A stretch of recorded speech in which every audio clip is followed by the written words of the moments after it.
Arriviamo da una gara a Singapore che ha mostrato una faccia diversa di questo campionato. Una Ferrari che è riuscita a prendersi una straordinaria vittoria con Sainz, McLaren e Mercedes lì vicine e una Red Bull molto in difficoltà, forse troppo. Nel video di oggi voglio approfondire questa crisi che ha subito Red Bull a Singapore. Possiamo dire che sarà solamente un caso sporadico quello della scorsa gara? Oppure dalla prossima gara in Giappone in poi vedremo una Red Bull in difficoltà a causa della TD39 modificata e della TD18? Rispondiamo a queste domande e in più a fine video vediamo il nuovo fondo che porterà Ferrari in Giappone per continuare sull'onda dell'entusiasmo e cercare di migliorare ulteriormente questa SF23 anche in previsione del 2024. Ah e sì, questo sarà l'ultimo grande aggiornamento di Ferrari di questa stagione. Come sempre, se vi piacciono i video qui sul canale vi ricordo di lasciare un like, di iscrivervi e attivare le notifiche così non vi perdete nessun video. A voi non costa nulla ma per noi fa una grandissima differenza.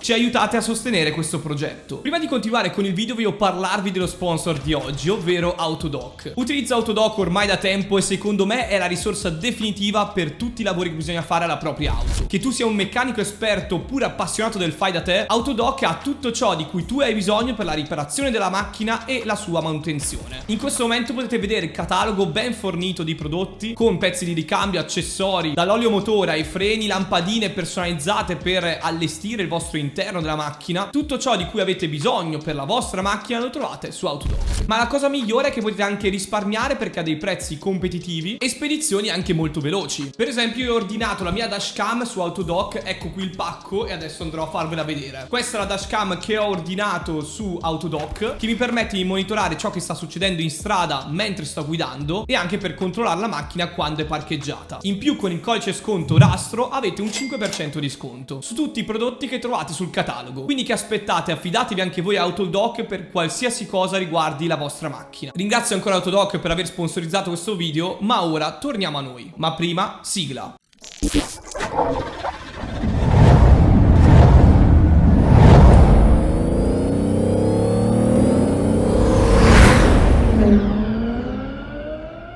Red Bull è stata battuta, sconfitta a Singapore. L'abbiamo visto tutti, era molto in difficoltà sia in qualifica. Quando i distacchi sono così ravvicinati ci sta ad avere un calo in qualifica. Ma la vera sorpresa è stata il calo sul passo gara. Red Bull era più lenta di Mercedes di 6-7 decimi al giro, qualcosa che non abbiamo mai visto quest'anno. A Singapore è stato anche interrotto il record di 10 vittorie di fila di Max ed è stato interrotto anche il record di Red Bull di 15 vittorie di fila e pensate 301 giorni imbattuti, un record che si fa sentire. Ma da ora in poi come sarà lo scenario? Questa è la domanda più gettonata che mi fate in questo periodo. È difficile dare una risposta ma possiamo vedere le diverse voci del paddock e farci un ragionamento a riguardo. Partiamo col dire che la protagonista di questa vicenda, ovvero Red Bull, dà la colpa al setup e il bilanciamento della monoposto, dicendo che la monoposto non è cambiata a causa delle direttive tecniche, della modifica della TD39 e della nuova TD18 e che quindi già in Giappone ritroveremo una RB19 competitiva, in lotta per la vittoria e dominante. Questo è quello che sostiene Helmut Marko, Christian Horner e anche Toto Wolff è di questa idea, ma poi ci arriviamo e capiamo il perché. Aggiungo che anche Paul Monaghan, che è il capo degli ingegneri di Red Bull, sostiene che abbiano sbagliato il setup per questa pista, che quindi al simulatore si è lavorato su un assetto diverso, ma poi il nuovo asfalto, che comunque presenta delle sconnessioni, non ha permesso al team di Milton Keynes di trovare l'altezza da terra giusta per la propria monoposto. E in più lo stesso capo degli ingegneri sostiene anche che la strategia non è stata azzeccata, perché allungare lo stint con la hard, ok che c'è stata anche la safety car in gara, ma col senno di poi questo azzardo non ha pagato. C'è anche a dire che essere esclusi in Q2 il sabato per pochi millesimi in una pista dove è difficile sorpassare come Singapore sicuramente ha inciso nell'esito di questo weekend di gara. Abbiamo detto che anche Verstappen si è lamentato per tutto il weekend di problemi in upshift e downshift, con la monoposto che arrivava lunga al punto di corda e in uscita non aveva trazione, non aveva grip. Cito il team radio di Verstappen: possiamo andare a vincere una gara di drift. Insomma, mancava quel feeling necessario per arrivare al limite e in un circuito cittadino come Singapore è fondamentale avere una macchina facile da guidare per portarla al limite. Paul Monaghan non dà neanche la colpa al nuovo layout di Singapore, che non ha inciso più di tanto poi sulle prestazioni di Red Bull, nonostante la pista con 4 curve in meno fosse più veloce. Insomma, in casa Red Bull non sembra esserci quel campanello d'allarme per questa gara anonima che hanno affrontato a Singapore Singapore. Lo considerano un caso sporadico, come è stata la gara di Brasile 2022, dove Mercedes vinse con Russell. Cosa ne penso di questa situazione in casa Red Bull?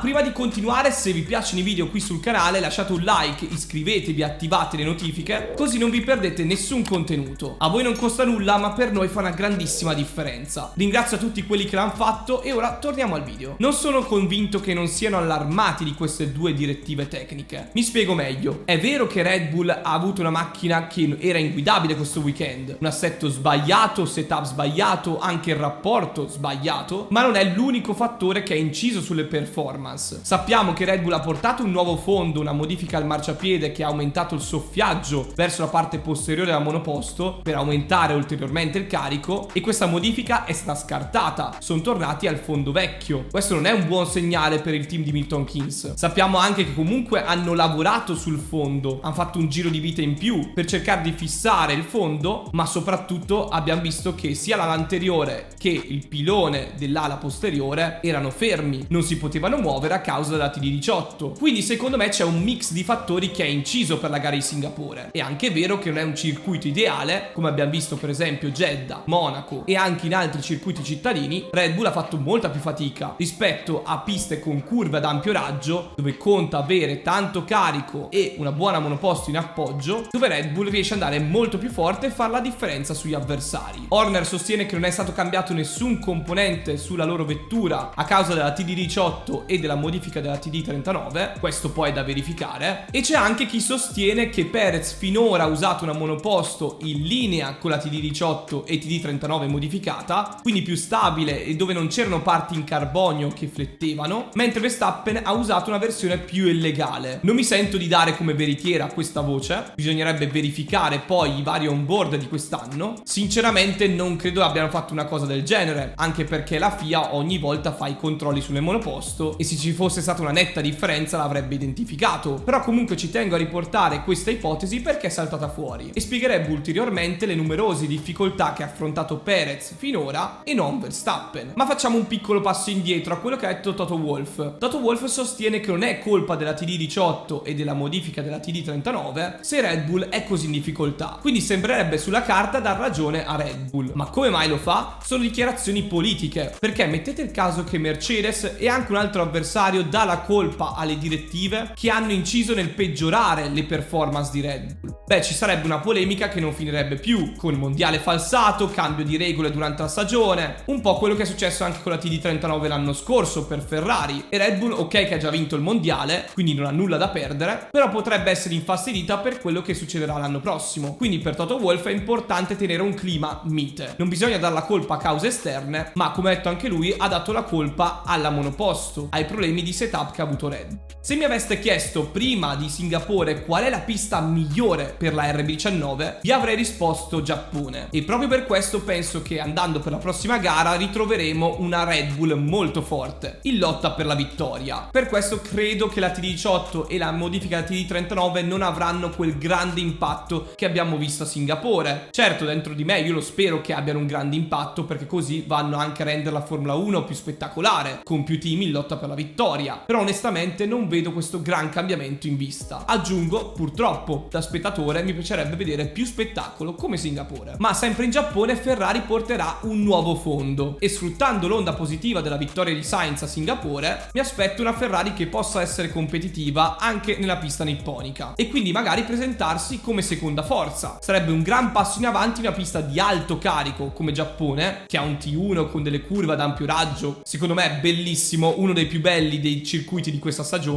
e a differenza di Singapore che ha poche curve in appoggio, in Giappone si vede il vero carico, si vede se Ferrari ha fatto quello step in avanti sulla configurazione ad alto carico che ha mostrato nella pista di Fiorano e nelle simulazioni pre-Singapore e che quindi confermerà anche per le prossime gare. Fatto sta che la modifica al fondo servirà ad aumentare il carico al posteriore ed è una modifica fatta per avere un fondo che lavora meglio con le nuove direttive. Quindi la gara in Giappone per Ferrari sarà un test per vedere se la monoposto risponde bene a una pista di alto carico, che risulta più simile a Olanda rispetto alle altre piste che abbiamo visto nelle ultime gare, e quindi si valuterà se il lavoro fatto finora per aumentare il carico aerodinamico della SF23, monoposto che finora abbiamo detto è risultata più scarica e leggermente sottosterzante, andrà nella direzione di aumentare il carico, e questo sarà l'ultimo grande grande aggiornamento introdotto sulla SF23 prima di pensare alla monoposto 2024, per capire cosa non aveva funzionato anche a Zandvoort, e l'obiettivo rimarrà per questa pista conquistare il podio. Come ha confermato anche Mercedes, Red Bull punterà alla vittoria a Suzuka. Come ha detto anche lo stesso Vasseur, ottima la vittoria in Singapore, ma da Suzuka si riparte da zero. Dopo la pausa estiva Ferrari ha fatto un netto passo in avanti rispetto agli avversari, penso a Mercedes e McLaren, e questo è buono, però bisogna comunque rimanere con i piedi per terra. Fatemi sapere nei commenti cosa vi aspettate per la gara del Giappone. Secondo voi Red Bull farà più fatica nelle prossime gare a causa delle nuove direttive? Oppure i valori rimarranno simili a quelli prima di Singapore? Sono curioso di leggere e rispondere a tutti i vostri commenti. E sì, concludo dicendo che io spero che qualcosa cambierà nelle prossime gare, anche perché mi piacerebbe vedere una Formula 1 stile Singapore, con tanti team che possono lottare per la vittoria. Se succederà o non succederà, beh, ci risponderà solamente la pista su questo. È difficile fare previsioni a riguardo. Sicuramente qualcosa di poco legale c'era su questa RB19 e le nuove direttive sono andate a specificare un aspetto del regolamento che era un'area grigia, quindi veniva sfruttata, e da ora in poi non si potrà più sfruttare. Qui da Rastro è tutto, ci vediamo a un prossimo video.